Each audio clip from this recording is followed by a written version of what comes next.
you a big baseball fan? You predicted before you went on your 3-month vacation that the Dodgers and Yankees would be playing for the World Series, and it I really turns went out out you, on a sir, limb. you really did. You were correct. And look, I know somebody commented on our post about baseball because I was talking about how I didn't like the playoff format and how I would change it. But I also said I don't really watch a ton of baseball, and people were saying, "Wow, why would I take your opinion?" Or somebody said that. But here's the thing: I'm the casual fan, and I'm the person who you want to watch, and I will be now. I don't watch during the regular season. The playoffs are hit or miss for me. It depends on the teams and the players. And you want to give your best teams and your best players a chance to get to the World Series. And now you have the two biggest markets. You have the probably two best players, or at least biggest stars in the game, in Shohei Ohtani and Aaron Judge, plus other stars as well. They aren't the only two in this series for sure. And so to me, I'm all in now. Like, I'm the guy who doesn't really watch much baseball, who will be there watching these games because, as you know, there is something special about playoff baseball. Well, with the position that baseball's in, it should be a great big tent that welcomes everybody back in.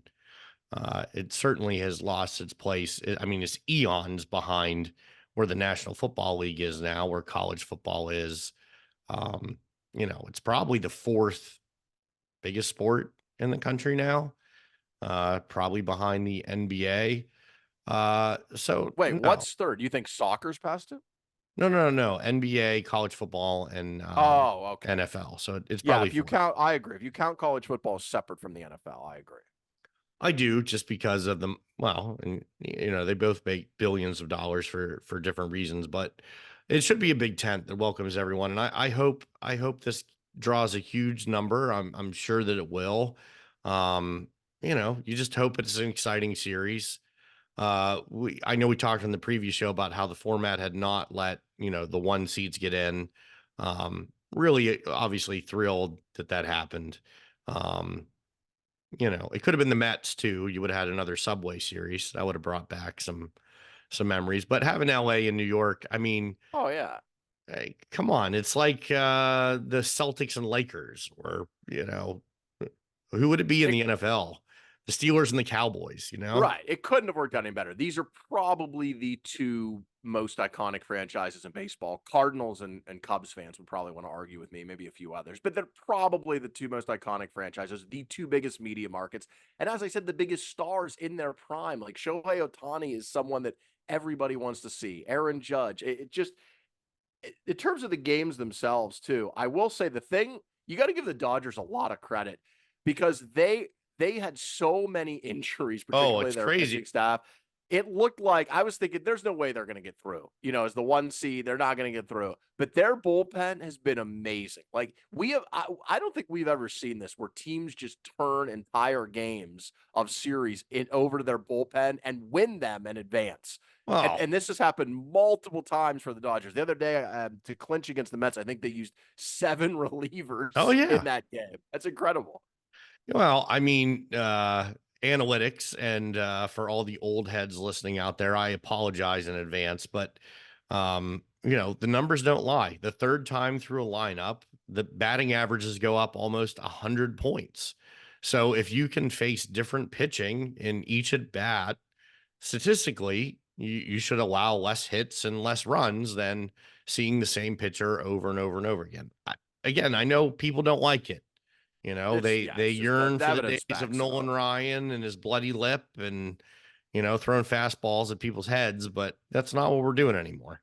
Because the thing is, on pitching staffs in the 80s and 90s when we grew up, you had you had 3, maybe 4 pitchers on a staff that threw, mid 90s.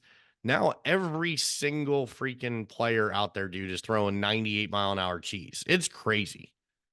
Yeah, And they wonder game why one batting averages are down and hits are down. Well, it's because the pitching is incredible. Game one will be Friday night in LA. I don't really know. I mean, I don't really want to do a prediction, but do you have a prediction for us? I mean, let's talk about it when it's over. I mean, I'll be cheering for the I'm with Yankees, you. though. Yes, we know you are a Yankee fan growing up in central Pennsylvania, by Well, the okay, way. so hold on real quick because you busted my balls here. I'm going to get defensive for a little minute. I had a black and white TV with rabbit ears on them when I was like 8 or 9 years old. Do you remember TVs that had like the Of antenna things course. that you like moved around? So I got a TV in my room, and one of the channels it picked up was WPSX out of New York. So it was holy cow, Phil Rizzuto. It was Mattingly and Winfield and Ricky Henderson. Tommy John was a pitcher. God, I'm old. Uh, but I grew up watching the Yankees. Yeah, which is crazy. And also, it probably didn't help that the Pirates were probably really bad then because they Actually, were for most of our youth. no, see, man, where were you? The Pirates were awesome from Well, like in the early until 90s, they had 92. yeah, they had 3 really good years. Didn't they lose to the Braves 3 straight years in the NLCS? They did. I still dislike Sid Bream and his stupid mustache. I hate it so Yes. much, man. Braves fans post that picture all the time of Bream sliding into home, and it just boils my blood.